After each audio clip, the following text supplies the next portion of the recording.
we look at the story of General Heinz Guderian. Even before the war, his published works had brought him to the attention of military leaders worldwide. His support of Hitler and the Nazi leadership, it was not so clear-cut. He was the architect of Blitzkrieg, the master of tank warfare, whose ideas rewrote the rules of modern combat. His name was Heinz Guderian, a general whose early victories stunned the world and cemented the brutal power of the Nazi war machine. But after the war, he performed his most careful maneuver, not on a battlefield, but on the written page.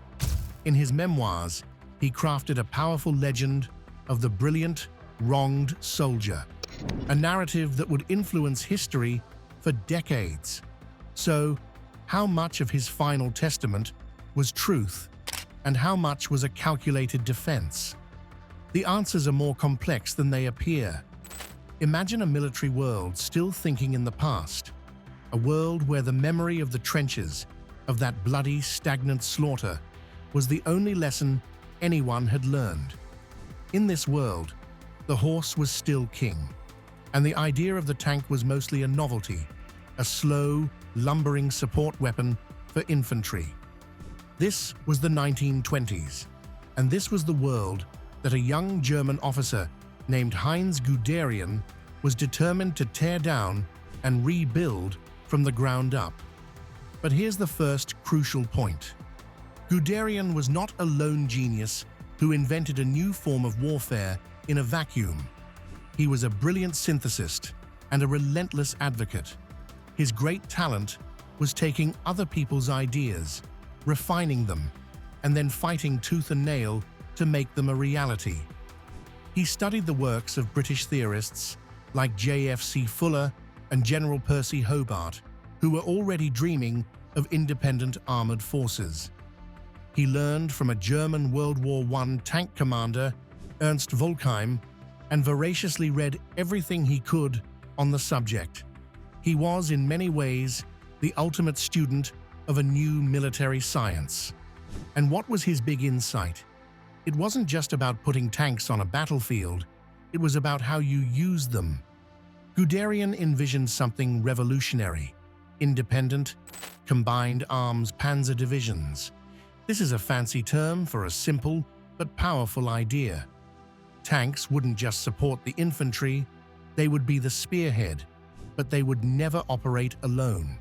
They would be closely supported by motorized infantry, artillery, and most importantly, air power. This entire fast-moving force would be designed to do one thing: punch through enemy lines, cause chaos in the rear, and never, ever stop moving. Speed, surprise, and independence were to be its weapons. Now this is where collaboration was key.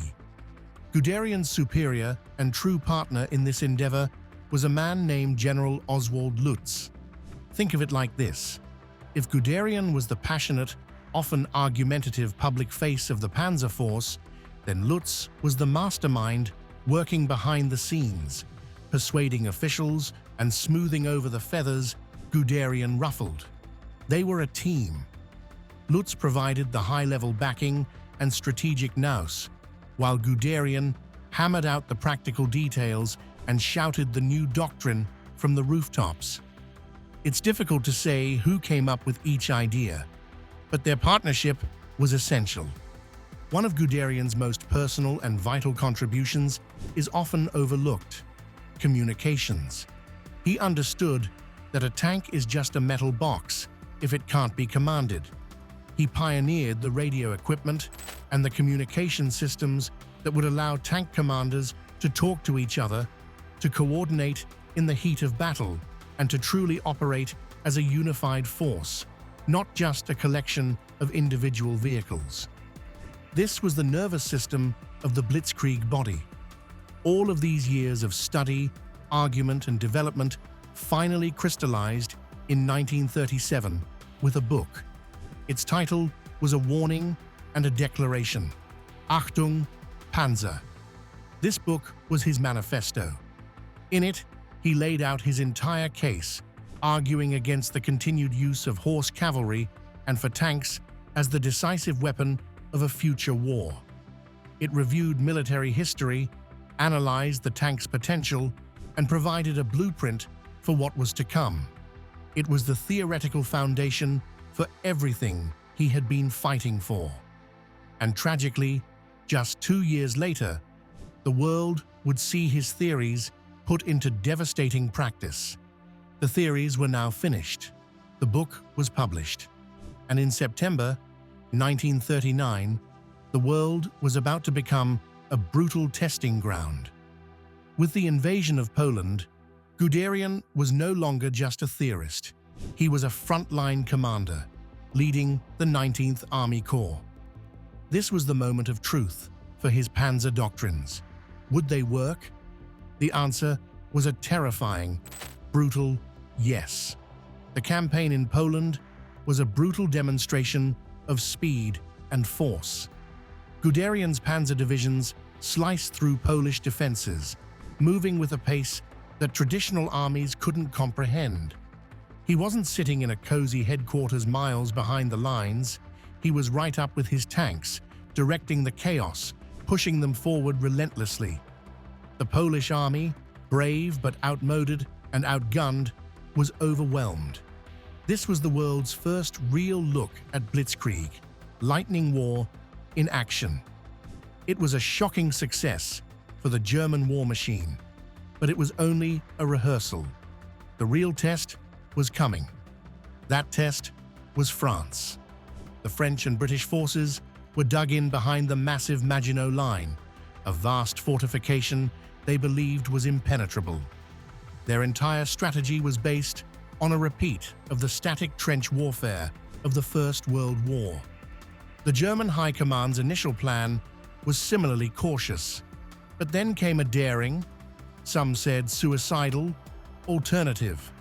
The main attack wouldn't come through Belgium, where the Allies expected it. Instead, the decisive thrust would come through the Ardennes forest, a region the French High Command had dismissed as impassable for a modern army. Guderian's panzers were the spearhead of this audacious plan. The journey through the Ardennes was a nerve-wracking crawl, with tanks and vehicles stretched back for miles along narrow, winding roads. It was a colossal gamble. If the Allies had discovered them there, it could have been a catastrophic ambush. But they weren't discovered.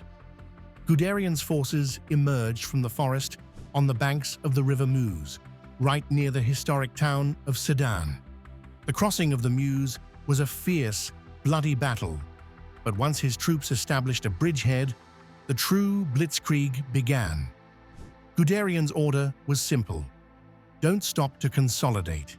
Don't wait for the infantry to fully catch up. Just race west. Exploit the breakthrough. Cause panic. This was the very heart of his theory, and he was executing it perfectly. And this is where the famous drama unfolded. His relentless push created a massive bulge in the Allied lines, but it also stretched his supply lines and left his flanks exposed. His superiors, particularly General von Kleist, were gripped by fear. This was too fast, too risky. They ordered Guderian to halt. For a man who lived by the principle of relentless momentum, this was an unthinkable command. A heated argument erupted between the two generals.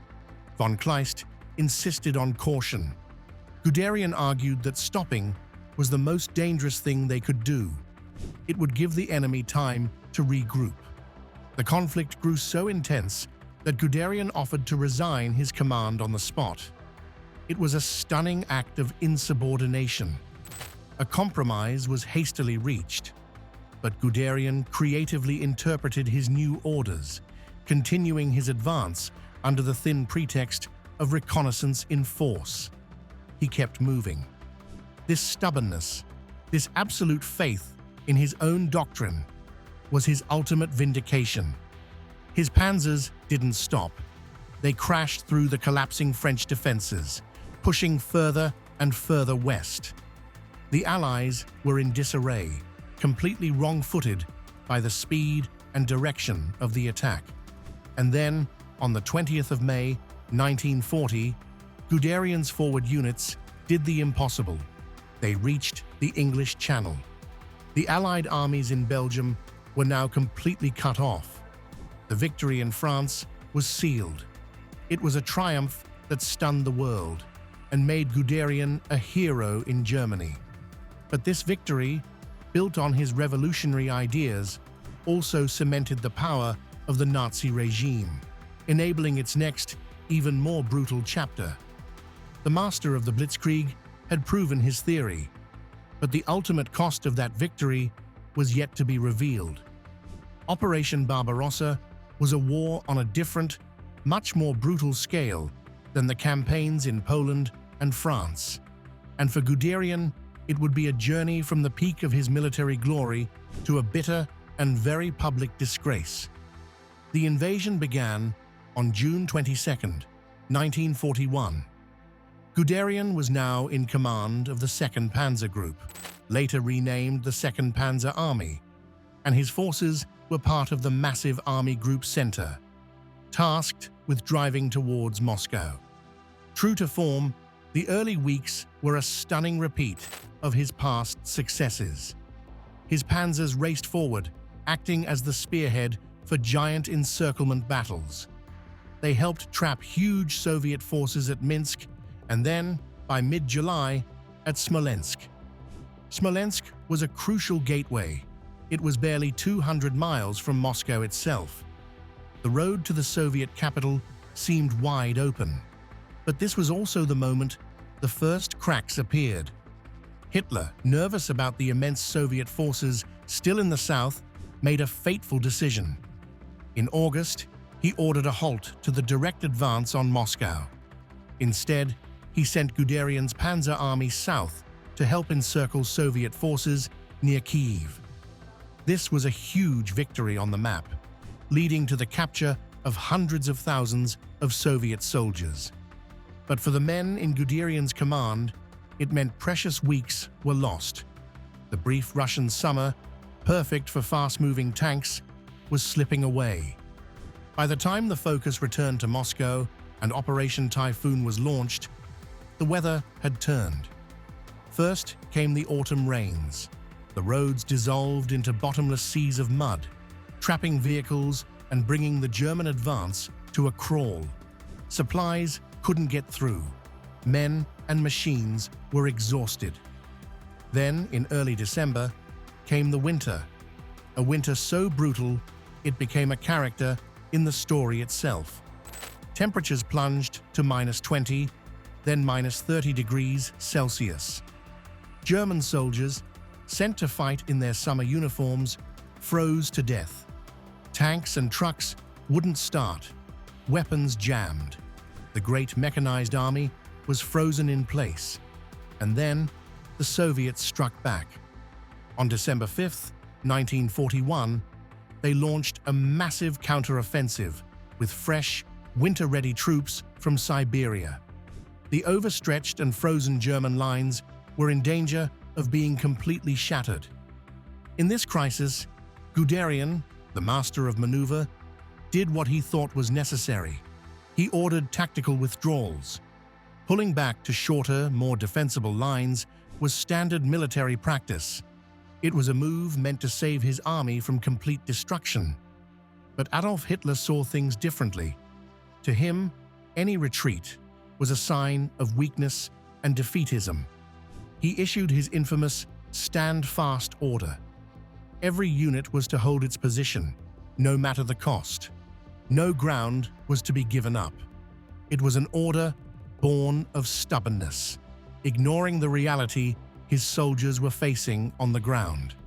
This was the inevitable clash. Guderian, who believed in giving his commanders freedom to react to the battlefield, flew to Hitler's headquarters to plead his case. He argued that his withdrawals were saving the army. But Hitler would not listen.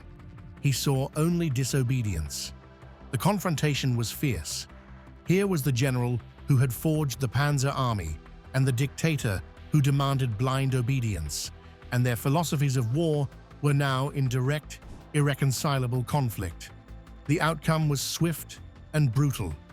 For defying the stand-fast order, Heinz Guderian was dismissed from his command. The date carries a heavy symbolic weight. Christmas Day, 1941. The man who had been the architect of Germany's greatest victories was now cast out, sent home in disgrace. In his memoirs, this moment would become a central pillar of his story, the story of a brilliant military man thwarted by an irrational dictator.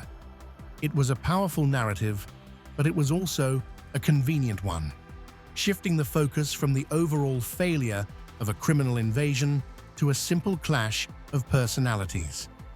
The glory days were over, and the long, cold winter of disgrace had begun. After over a year in disgrace, Heinz Guderian was recalled to active service. The date was the 1st of March, 1943. The German war machine was in crisis.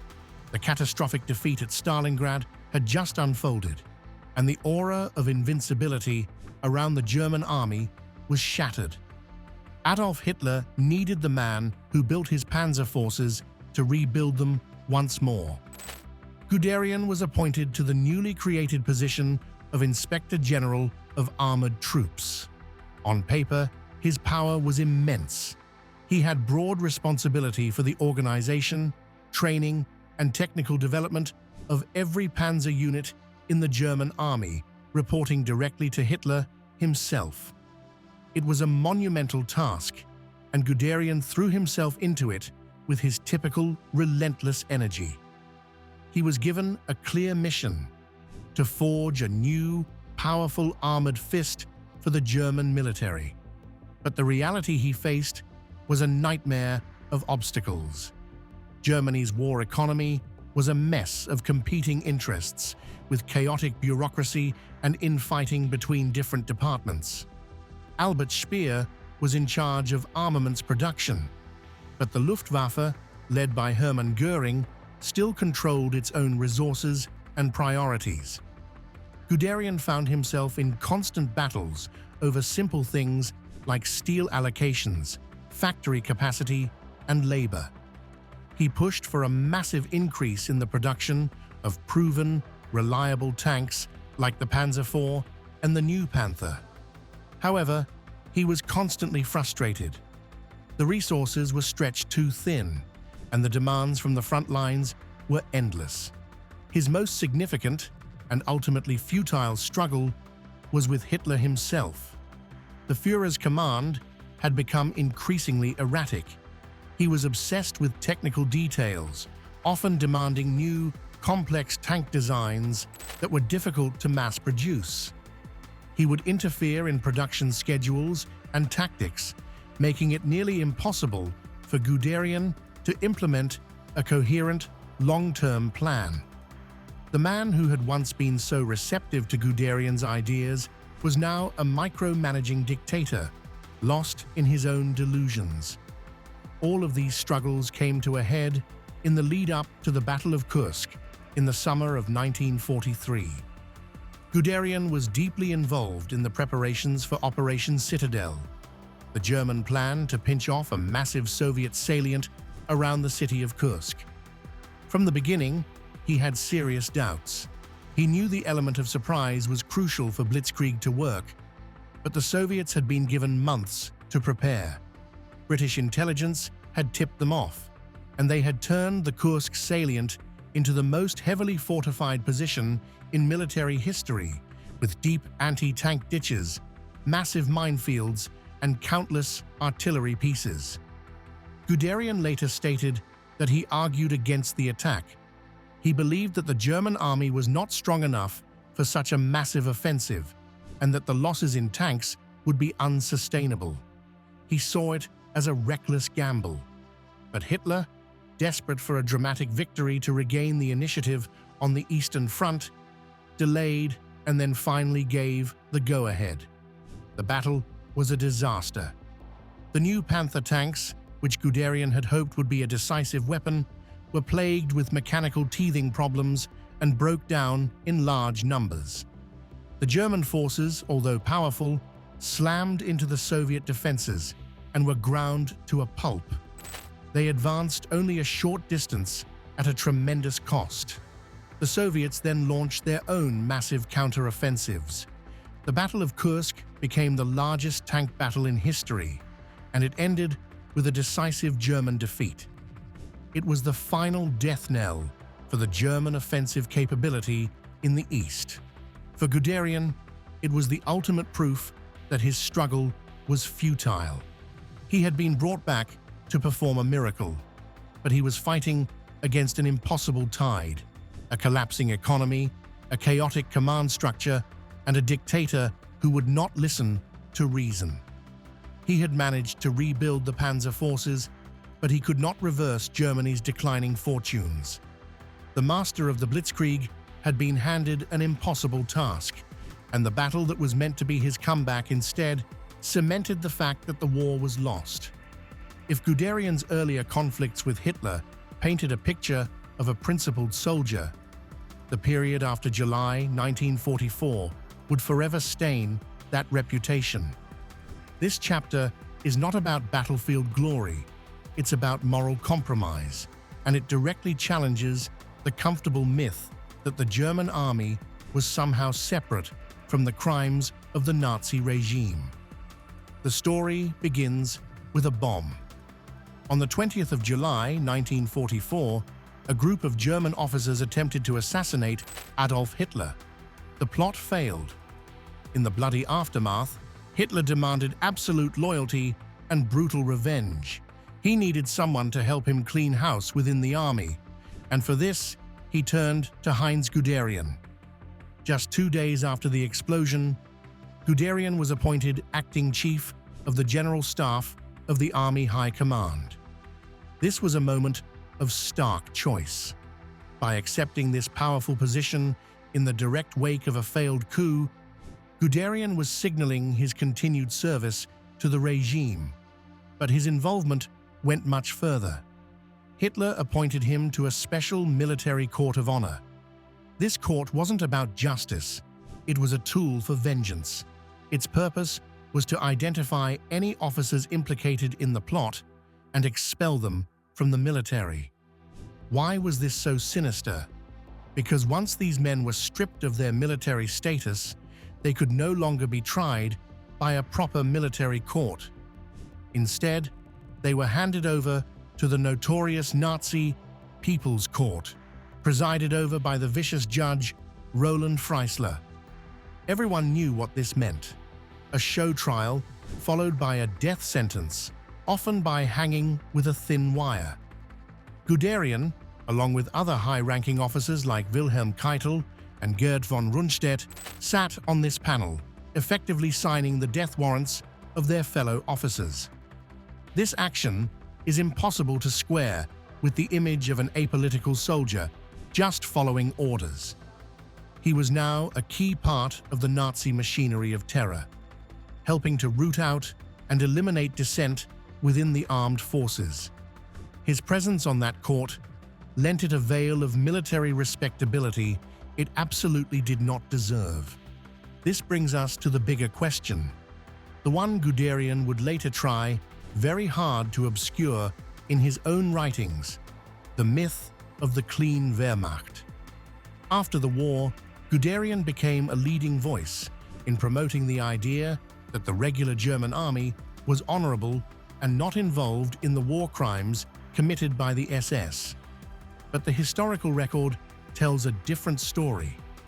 During the invasion of the Soviet Union, the German High Command issued the criminal Kommissar Order, which called for the immediate execution of captured Soviet political commissars. This was a clear war crime, and we know that Guderian's own troops, the 2nd Panzer Army, carried out this order. He later claimed he tried to discourage it, but the fact remains that the atrocity was implemented within his command. Furthermore, he was implicated in the harsh reprisals taken after the 1944 Warsaw Uprising. The truth is, the war on the Eastern Front was designed from the beginning as a war of annihilation, a racial crusade. The Wehrmacht was not a clean institution standing apart. its leadership, including senior generals, was deeply complicit. Guderian's role on the Court of Honor wasn't an isolated mistake.